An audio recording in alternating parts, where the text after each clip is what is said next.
Coming to the signs and symptoms in hyperparathyroidism. So many patients with hyperparathyroidism are asymptomatic. So most of the patients are asymptomatic. So manifestations, if they develop, they primarily develop in the kidneys and the skeletal system. So manifestations, they primarily occur in the kidneys and skeletal system. So kidney involvement. So how does this kidney involvement occur? So deposition of calcium in the renal parenchyma or to recurrent nephrolithiasis. So how was kidney involvement? Calcium deposition and recurrent nephrolithiasis. And these renal stones, they are usually composed of calcium oxalate or calcium phosphate. So what is the composition of the renal stones in hyperparathyroidism? So the composition of renal stones in hyperparathyroidism is calcium oxalate or calcium phosphate. In occasional patients, what will happen is there will be repeated episodes of nephrolithiasis or there will be large calculi formation. So this repeated episodes of nephrolithiasis, this repeated large calculi formation, this will lead to urinary tract obstruction, this will lead to infection, and this will lead to loss of renal function. So this repeated nephrolithiasis leads to urinary tract obstruction, infection, and loss of renal function. There will be recurrent nephrolithiasis and there will be large calculi formation, and renal stones are composed of calcium oxalate or calcium phosphate. So if there is nephrocalcinosis, this will cause decreased renal function. So this decreased renal function will cause phosphate retention. Okay, nephrocalcinosis, it causes decreased renal function. So this decreased renal function, it will cause phosphate retention. So instead of hypophosphatemia, if there is nephrocalcinosis, there will be phosphate retention. And the distinctive bone manifestation is osteitis fibrosa cystica. So this was reported 50 years ago, like almost 10%. The bone manifestation is osteitis fibrosa cystica. So what are the pathognomic features? Histologically, what can we see? So there will be an increase in the giant multinucleated osteoclast. What you can see histologically, giant multinucleated osteoclast will be seen in the scalloped areas on the surface of the bone. In the scalloped areas of the surface of the bone, we can see this giant multinucleated osteoclast.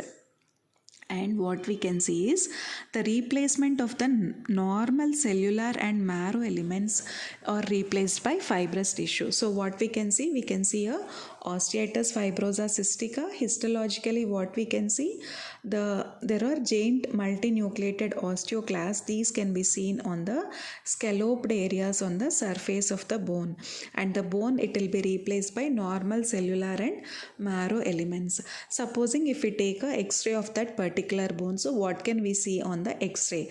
The x-ray changes include resorption of the phalangeal tufts and replacement of the usually sharp cortical outline by irregular outline. X-ray changes include resorption of the phalangeal tufts and replacement of the usually sharp cortical outline of the bone in the digits by an irregular outline. So this is subperiosteal resorption. X-ray changes lo resorption of the phalangeal tufts and replacement of the sharp cortical outline of the bone in the digits by an irregular outline. So it is a subperiosteal resorption will be seen. And dual energy X-ray absorptiometry of the spine provides estimates of spinal bone density. Because hyperparathyroidism, it is involving the bone, we have to know the bone density. So that is done by DEXA scan.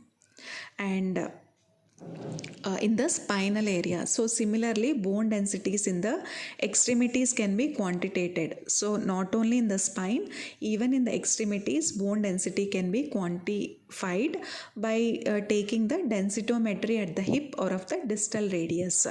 So the site which we are taking, it is a site chosen which is primarily cortical site. Okay.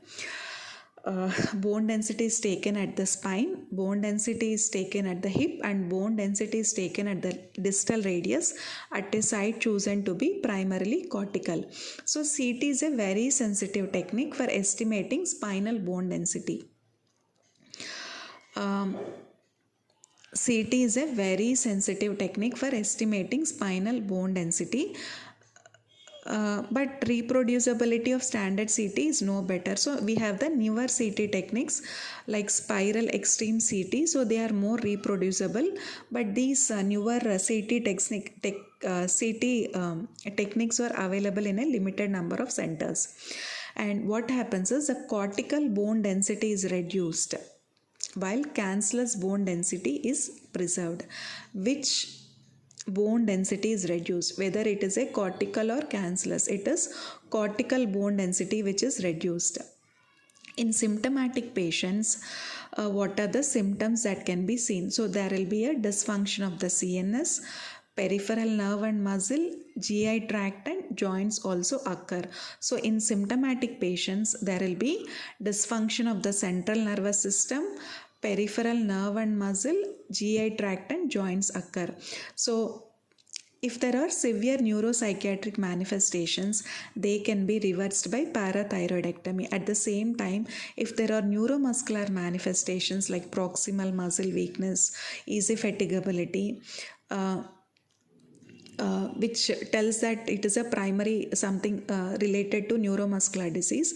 One distinguishing feature is that if we remove the tumor, all these manifestations, they disappear. So these are the neuropsychiatric manifestations and CNS manifestations. And then we have the gastrointestinal manifestations. So what are the gastrointestinal manifestations? There will be vague abdominal complaints and there will be disorders of the stomach and pancreas. And men 1 patients, we can see the duodenal ulcer, pancreatic tumors which secrete gastrin, Zollinger-Ellison syndrome. So Zollinger-Ellison syndrome in men 1 patients. And pancreatitis is also known to occur with hyperparathyroidism. So what are the gastrointestinal complaints? A duodenal ulcer and pancreatitis are reported.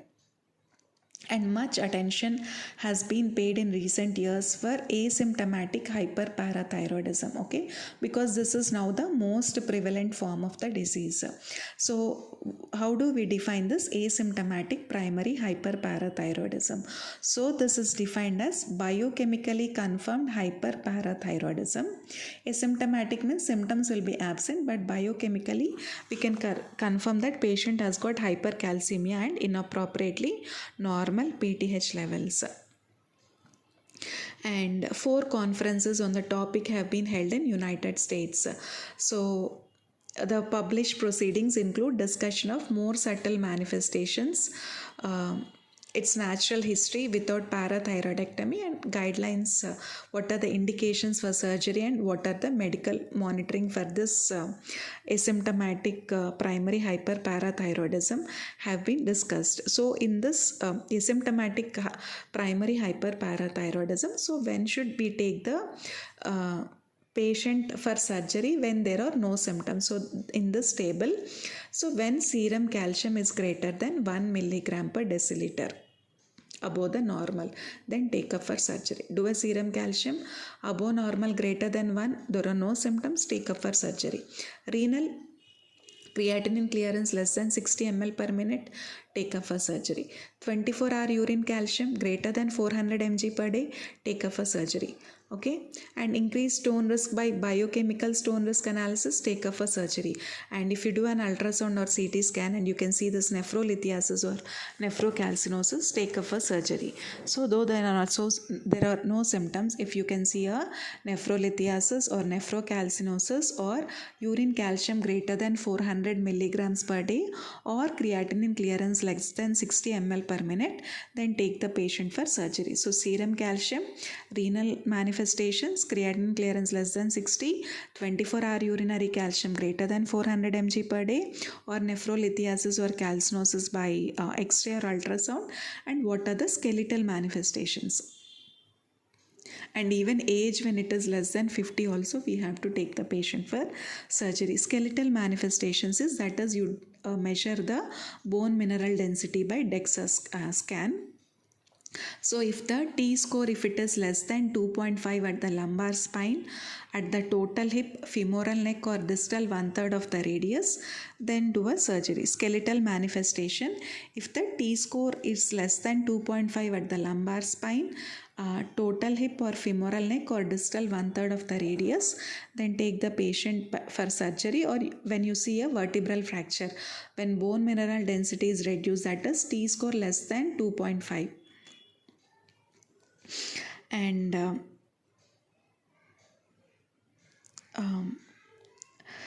so issues of concern include the potential for cardiovascular deterioration, presence of subtle neuropsychiatric symptoms, and long-term status of skeletal integrity in patients not treated surgically. So why?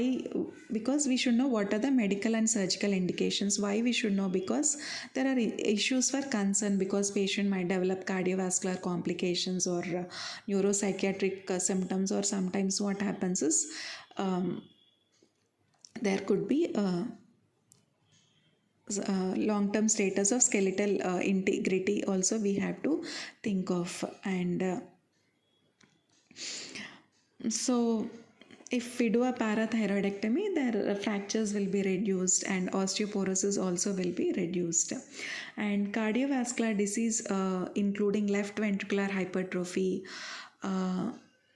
cardiac functional defects, and endothelial dysfunction, they also have been reported as reversible. Okay, so we can reverse even the cardiovascular manifestations like hypertrophy and endothelial dysfunction. So even in mild asymptomatic hyperparathyroid patients, we can take the patient for surgery depending upon the indications. So what are the indications for surgery?